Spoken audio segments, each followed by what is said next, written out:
पौराणिक कहानी है कि लोमस ऋषि कथा कह रहे थे तो एक शख्स बीच में बार बार शोर शराबा कर रहा था, तो उन्होंने एक अभिशाप दे दिया था कि जा तुम्हारा जन्म कौआ में हो जाएगा। लेकिन ये बात रामायण काल की थी और कलयुग में क्या हुआ कि अधिकारी ही लोमस ऋषि के पहाड़ी को अभिशाप दे दिए जो खाई में तब्दील हो गया। नमस्कार, मैं अशोक प्रियदर्शी। आप जो ये खाई देख रहे हैं ये कोई सरोवर नहीं है और न पहले कभी सरोवर हुआ करता था। ये लोमस ऋषि पहाड़ी का और जागवल ऋषि पहाड़ी का ये भाग है जिसको खनन कारोबारियों ने इस स्वरूप में तब्दील कर दिया है। और यह जो स्थिति जो देख रहे हैं यह नीतीश सरकार के भ्रष्ट सिस्टम और खनन कारोबारी या खनन माफिया कह सकते हैं उसके मिली भगत का यह परिणाम है कि यह जो पौराणिक और ऐतिहासिक रूप से महत्वपूर्ण है लोमस और जागवल ऋषि की पहाड़ियाँ, वह आज खाई के रूप में देखने को मिल रही है।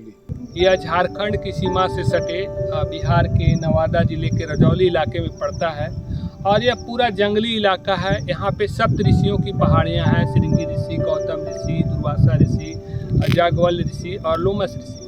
लेकिन ये जो अस्तित्व जो देख रहे हैं यह कह सकते हैं कि अधिकारियों के अभिशाप का नतीजा है कि लोमस और जागवल ऋषि की जो पहाड़ियाँ थी, जो ऋषि पहाड़ियाँ कह सकते हैं, जो ऋषि पहाड़ियों के नाम से जाना जाता है, वो अभिशापित हो गया और खाई के रूप में तब्दील हो गया। रजौली के ऋषि पहाड़ियों की कहानी को देखें तो आप समझ जाएंगे कि जब सरकार और सिस्टम किसी के प्रभाव में आ जाता है तब किस हद तक उसे मदद पहुंचाया जाता है।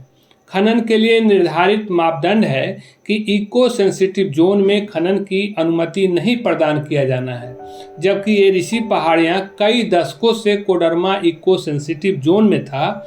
10 मई 2019 के बाद से यह रजौली इको सेंसिटिव जोन में भी आ गया था, बावजूद इसके वन विभाग इस तथ्य को छिपाए रखा। यही नहीं, पहाड़ियों के 500 मीटर की परिधि में घनी आबादी, प्राइमरी स्कूल जैसे कई बिंदु थे जिस आधार पर खनन की अनुमति नहीं प्रदान की जानी थी, लेकिन अधिकारियों ने इन तथ्यों को भी छिपाए रखा। करीब 1.5 दशक से अधिक समय तक गड़बड़ी होती रही, फिर भी सरकार और प्रशासनिक तंत्र उस पर पर्दा डालती रही। देखिए ये रिपोर्ट तत्कालीन अंचलाधिकारी की है जिन्होंने सभी 10 पॉइंट में से 9 को झुठला दिया, सिर्फ लीज दिए जाने के सवाल में हाँ लिखा है। समीप में सरमसपुर गांव है, ऋषि पहाड़ी के समीप में स्कूल है। बात यहीं खत्म नहीं होती है। 2019 में रजौली के तत्कालीन एसडीओ चंद्रशेखर आजाद ने अपनी रिपोर्ट में जिक्र किया है कि रजौली इलाका में श्रृंगी ऋषि, गौतम ऋषि, दुर्वासा ऋषि, लोमस ऋषि और जागवल ऋषि का आश्रम है। यही नहीं, समीप के सीतामढ़ी में भी माँ जानकी की तपोस्थली है। 1871 में पुजारी नियुक्त किए जाने का भी प्रमाण है। गया और नवादा के गजेटियर में भी पहाड़ियों के पौराणिकता का जिक्र है। इस आधार पर 1 मई 2019 को तत्कालीन जिलाधिकारी कौशल कुमार ने पर्यटन विभाग को भी लिखा था, बावजूद कोई पहल नहीं किया जा सका। पटना हाई कोर्ट में जब सरकार और सिस्टम की कलई खुलने लगी तब बारी बारी से विभाग अपनी गलती मानने लगा। पटना हाई कोर्ट ने एक फैसला दिया है 18 सितंबर को, जिसके बाद अब लोमस ऋषि और जागवल ऋषि पहाड़ियों की जान बच गई है और जिसके बाद अब लोग देख सकेंगे। चीफ जस्टिस के विनोद चंद्रन और पार्थ सारथी की संयुक्त बेंच ने पर्यटन विभाग को आदेश दिया है कि इसे पर्यटन केंद्र के रूप में विकसित करें। अधिवक्ता वृषकेतु पांडे ने बताया कि पटना हाईकोर्ट ने जिलाधिकारी के दिए गए पत्र के आधार पर पर्यटन विभाग को उद्देश्यपूर्ण कदम उठाने को कहा है, लेकिन यह लड़ाई आसान नहीं थी। 2005 से लोमस और जागवल ऋषि पहाड़ियों का उत्खनन जारी था। तब से 3 दफा खनन कारोबारियों को लीज दे दिया गया था। इन पौराणिक पहाड़ियों को बचाने और पर्यटन केंद्र के रूप में विकसित करने के लिए 2007 से लड़ाई लड़ी जा रही थी।